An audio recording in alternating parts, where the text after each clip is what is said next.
God message today, the divine whisper of Celoria. They told her it was over. They told him he would never find what was lost.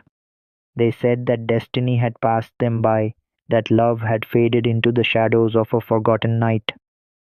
Yet, what the voices of men declared dead, the heavens themselves have resurrected. Listen closely, child of eternity, for this is not coincidence. This is the divine hour. The Spirit has been stirring beneath the surface of your soul, whispering to you in dreams, showing you glimpses in reflections, signs in the wind, and echoes in the silence. You have felt it, though you questioned yourself. You have known it, though you doubted. And today, the truth unfolds. In the hidden land of Celoria, where rivers shine like molten silver and the mountains crown themselves in sapphire mist, there was a man named Kalen. He carried the weight of unspoken grief, the kind of grief that wraps itself around the bones until the very body aches with longing.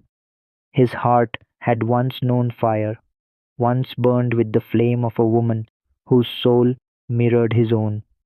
Her name was Serenia, the daughter of dawn, whose laughter was said to call birds out of hiding, and whose eyes carried the eternal spark of Orion's stars. But separation came, distance, silence, misunderstandings carved chasms between them. The world told them it was impossible. The elders whispered, "Move on." Friends said, "Forget." Yet every time Kalen touched the soil, he felt her presence.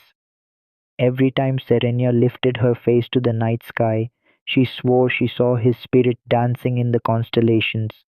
The angels, yes, the host of luminous guardians who dwell in the unseen, had not abandoned them. They watched from the heights of Celantra's skies. They guarded their paths when despair tried to pull them into darkness.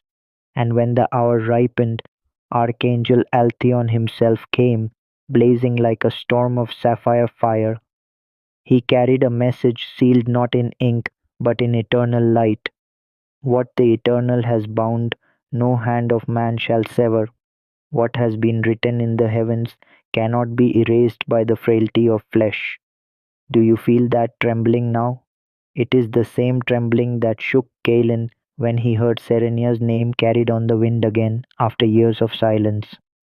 It is the same trembling that flooded Serenia's spirit when, in a dream, she saw Galen standing beside a gate of crystal fire, calling her name not with lips, but with his spirit. The world told them the season was gone, but the Eternal says, "Now, child, understand this. Your own life reflects this divine mystery. The love you thought lost is awakening. The purpose you thought buried is being unearthed. The covenant that seemed shattered is being mended with threads spun by angels themselves." The rivers of Celoria remind us. When the rains return, the dry beds flow again. The mountains of Elindor remind us. Though fire burns forests to ash, green shoots return with even greater glory. And so your story too is being rewritten, not erased, rewritten. For what once looked like ruin was only preparation for glory. Kalen wandered through the valley of hollow echoes, convinced he would never again see Serenia's face. He wept at altars built for forgotten gods, yet his tears were not wasted. They watered the soil of destiny. Serenia stood in the gardens of Leorin, where flowers bloom only under moonlight, whispering to the night, "If he was truly mine, let the Eternal show me again." And the Eternal answered with a sign so undeniable that her heart erupted with both fear and joy. And so comes the divine decree. The reunion has begun, the separation has ended, the covenant of souls is rising again. But hear this, child, it is not only Kaylane and Serenia's tale. This is your story. Heaven would not lead you here if your spirit was not meant to receive it.